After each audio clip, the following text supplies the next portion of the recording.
The big thing to keep in mind, though, is biology is the master of specific interactions, and as much as physicists try to abstract away those details, we're going to run into trouble at some point. And so it's very much an interdisciplinary approach. Any one field can only take it so far.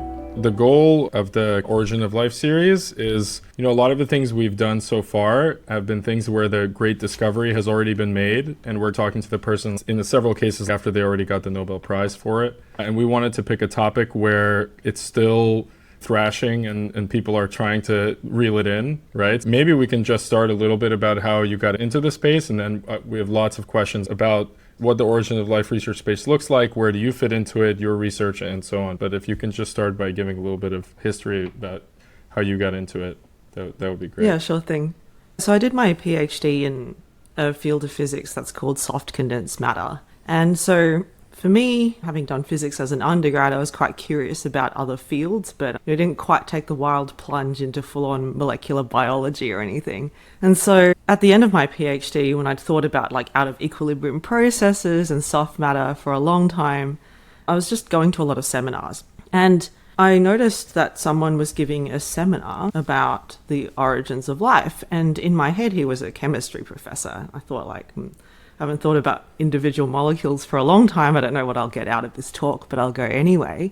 And I was immediately captivated because I think he really explained what the crux of the problem was for trying to understand how cellular life originated. And I realized that there were really smart chemists working on the problem, but there was definitely scope for people who had a different perspective to contribute. And so after that seminar, I really started reading up, and then I wound up applying to do a postdoc in that person's lab. And that's how I wound up getting into the field, is working in Jack Shostak's lab at MGH. And so what I found was a very interdisciplinary environment. And although I've been spending years now trying to catch up on the chemical detail, I have really enjoyed just being able to use my physics background whenever possible to try and contribute. And I think if you read the literature, a lot of people who are physicists are increasingly becoming involved in the field, and I think that's quite exciting. Entering that field, what was the state of the art? What was maybe the key challenges which the researchers would pursue, and which path did you select? Yeah, I think my grasp of the problem was very much from, I guess, the build-a-cell perspective. How do we find one way to cobble together a cell from the bottom up, or something that resembles a cell and has some lifelike features? And if we can do that in the lab, as contrived as it can be, then we can probably argue that probably over billions of years that there was a way to get this to happen or something similar to happen, right? If you switch the chemicals out, maybe the thermodynamic sort of processes stay the same, but we just like to be able to find one way to do it. And that's kind of where the field is still at right now. The community has grown a lot bigger in the last decade, but there's still this struggle to fit everything together chemically. Ideally, you have all these orthogonal systems. It's like Lego. You plug in one thing, it doesn't affect the other bits. You can keep making the Lego more and more complicated. But in reality, as soon as you add one thing, it interacts with everything else and it just gets super messy. And so I'd say that sort of bottom-up perspective is just one in the field.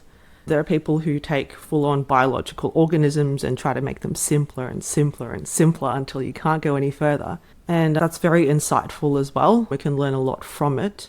But the gap in between what we can build bottom-up and go from the top-down perspective is there's just a huge chasm. And so I think that's where we are now, trying to bring in people from more fields, trying to bring in the expertise of geologists to constrain.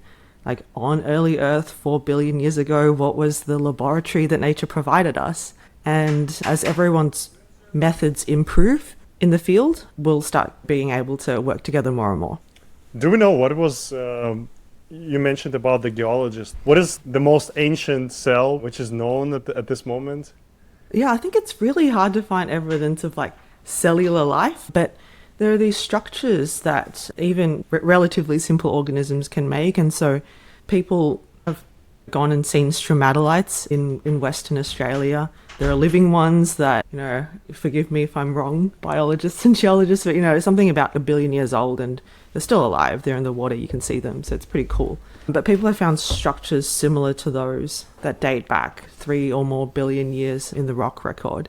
And so that's kind of incredible, seeing these microbial communities that trap sediment into specific patterns, and to have those signatures found in the rock record, I think is super exciting. And it's actually one of the motivations for exploring parts of Mars right now, is also looking at strange rocks that look like structures that microbes make on Earth. And geologists haven't seen these structures in the absence of life.